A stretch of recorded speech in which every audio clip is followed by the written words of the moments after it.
యేసుకే అంతా మంచికే తన చిత్తమునకు తలవంచదే తన చిత్తమునకు తలవంచదే ఆరాధన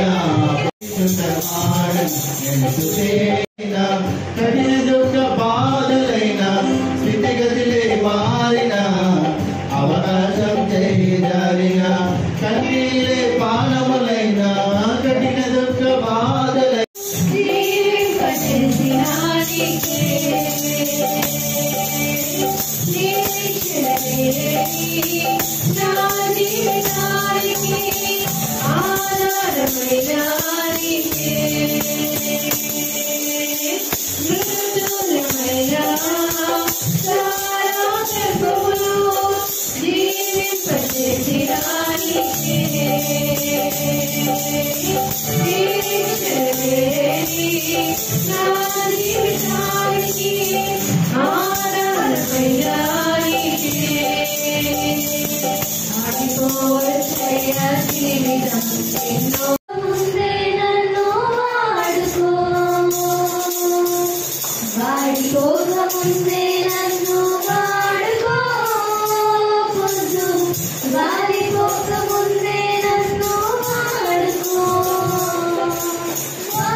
త్యాగంలోనే మాకు విడుదల ఉన్నది. నా ప్రాణాసరా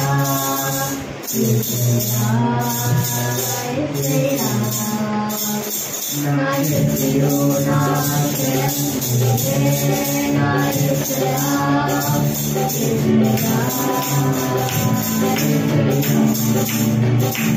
చోటే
దావీదు చాలా మంచి కీర్తనకారుడు, చాలా బాగా రచించాడు.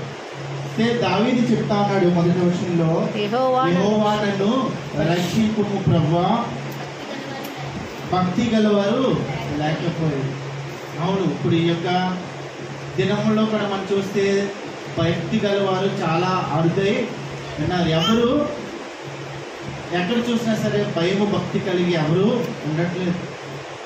వాళ్ళు విచ్చలవిడిగా వాళ్ళ ఇష్టానుసారంగా జీవిస్తూ ఉన్నారు.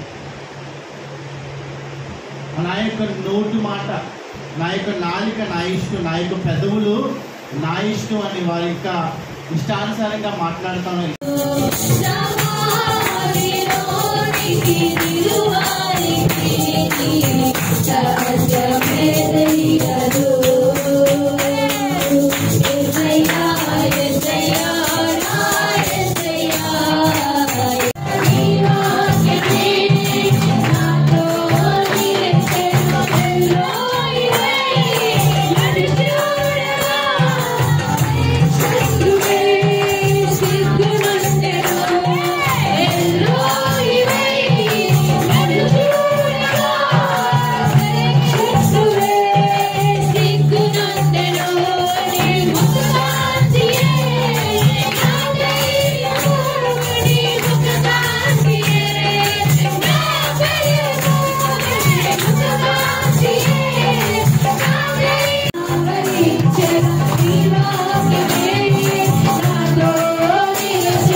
ఒకలాగా లోపల ఒకలాగా ఉంటారు.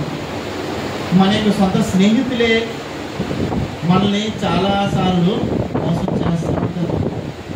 అయ్యో నా మంచి కోరేవాడు లాగున్నాడే, నా గురించి లేకపోతే నాకు అనేక విషయాలు చెప్తా ఉన్నాడు, మంచి మాటలు చెప్తా ఉన్నాడు అనుకోవచ్చు, కానీ వాడు లోపల గొయ్యలు తవ్వుతూ ఉంటాడు.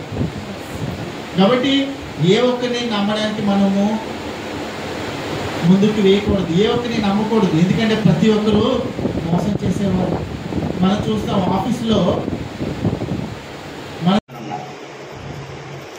సేవకుల్లో 2 రకాలైన ఉన్నారు. ఒక రకం ఎలాంటి వాళ్ళంటే పిల్లరా పూర్తిగా దేవుని మీద ఆధారపడిన వారు. రెండో రకం ఎవరంటే లోకంలో పనిచేస్తూ ఆదివారం మాత్రం ఏమండి సర్వీస్ నడిపించిన వాళ్ళు ఉన్నారు. వాళ్ళ కోసం కూడా దేవుడు ప్రార్థించాడు. ఏ సేవకుడితో ఉంటాడు, ఎవరి పని పూర్తిగా చేస్తే ఏమండి బాధ్యత వహిస్తాడనేది దేవుని వాక్యంలో ఉంది. అదే యోహాను సువార్త 4వ అధ్యాయం 10వ అధ్యాయం 4వ వచనం చదవండి. మరియు అతడు తన సొంత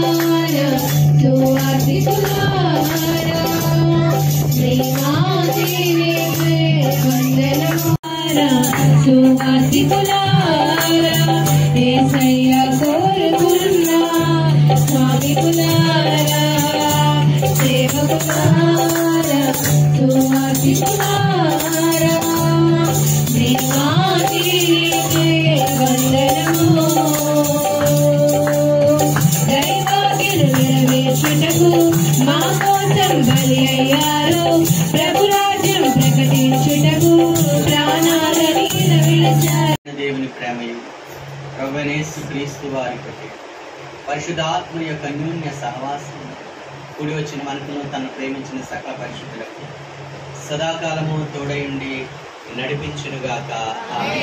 యేసు రక్తమే ప్రవేశ రక్తమే ప్రవేశ రక్తం సంపూర్ణ విజయం కలుగునుగాక.